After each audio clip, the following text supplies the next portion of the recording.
Hello and welcome to Tech Latest by Nikkei Asia, where we bring you the freshest updates from the technology sector in Asia. Every episode, one of our reporters from the region will be filling us in on the tech news on their radar, from semiconductors in China to space travel in Japan to startups in Indonesia. From Nikkei Asia's Tokyo headquarters, I'm Alice French. In this episode, I'm chatting with Cissy Zhou, our senior business news correspondent from Hong Kong, for the latest on two of Asia's biggest smartphone giants, Huawei and Samsung.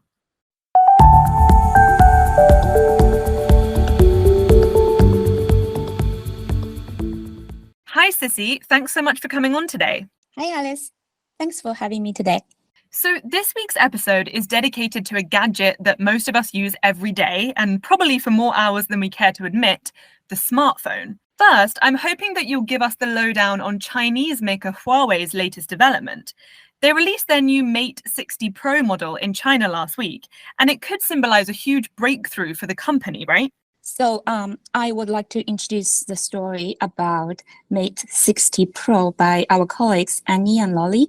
As you know, in the past, Huawei would always host big press events for the launch of its latest flagship smartphones.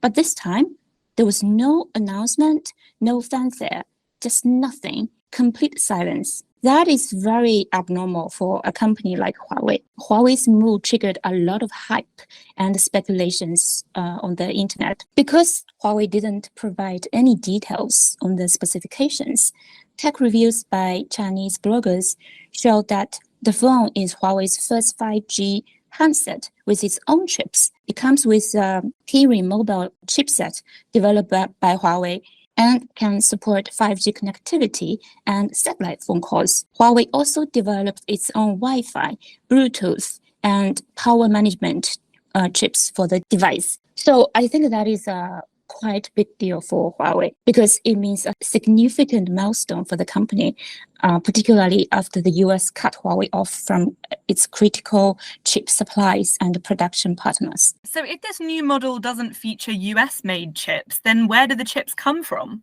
So according to Bloomberg, who did a teardown of the phone, the chips are the 7nm 5G chipsets made by SMIC, which is much more advanced than anybody thought. SMIC is a partially state-owned Chinese semiconductor manufacturer, and it had been placed on a US Defense Department blacklist in 2020. So if Huawei's new phones do indeed feature, like you say, exclusively homemade chips from China, what could this mean for the ongoing US-China tech war? Yeah, that is a very good question. Now the US lawmakers are actually saying that SMIC might have violated sanctions by selling chips to Huawei. If that is the case, I know it sounds a little bit weird because SMIC is already blacklisted, and why does it have to follow US export control, right? But the truth is, SMIC still has to follow US rules, although it's being blacklisted. That is to say, if SMIC wants to sell chips to Huawei and SMIC has American equipment, etc., then it needs to follow the US export control rules. Our correspondent, Annie and Lolly, heard from sources that the chips spotted in the Mate 60 Pro are from a very early batch made in small volumes. Also, I want to add that the US government is actually saying that it's looking into the precise composition of the processor in Huawei's new phone. So let's see how much more details will be coming out. Also, Jefferies analyst Edison Lee said in a note that if the 7nm chipset are in mass production, Apple's market share in China could be hurt, actually. Okay, so the US-China chip battle is definitely still going strong. But now to move over to South Korea and one of Huawei's biggest competitors, Samsung, which has been having less luck with its smartphones recently, right? According to a business feature by our correspondents Jay Wong and Liam, Vietnam is facing growth challenges as Samsung's smartphone business is suffering a slump, and other Korean companies are also cutting the investment in the country. Vietnam is a key manufacturing and export base for Samsung because of the country's lower wages and costs, and also because of its political stability and educated workforce.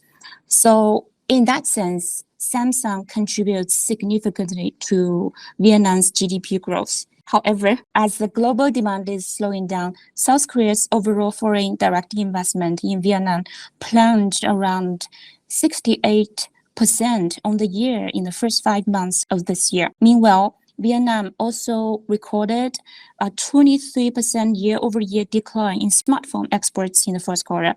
And analysts think that Samsung has made up the majority of the dip. Wow, so it's not sounding good. What's behind all of these gloomy statistics? Yeah, one of the main reasons, which I have briefly mentioned, is a slowdown in China, which is hurting export-oriented economies elsewhere in Asia. Let's take South Korea as an example. South Korea's chip shipment tumbled 31% in July from the previous months, while exports of electronic components dropped around 23% as a result of the slowdown in China. Another reason is that Vietnam joined more than 130 other governments to battle against a so-called race to the bottom, in which countries have been competing for luring investors through lower tax rates. The agreement, facilitated by Organization for Economic Cooperation and Development, was set a minimum corporate tax rate of 15%. So companies are lobbying for more incentives as a result. Right. And do experts foresee any way out of this downturn in Vietnam and in smartphone production for Samsung? Yeah, actually, analysts say Samsung's Vietnam business may continue to experience a downturn for a couple more quarters due to its smartphone struggles. So they think that to boost the Samsung smartphone production operation in Vietnam, the company needs to cut its inventory and have more demand.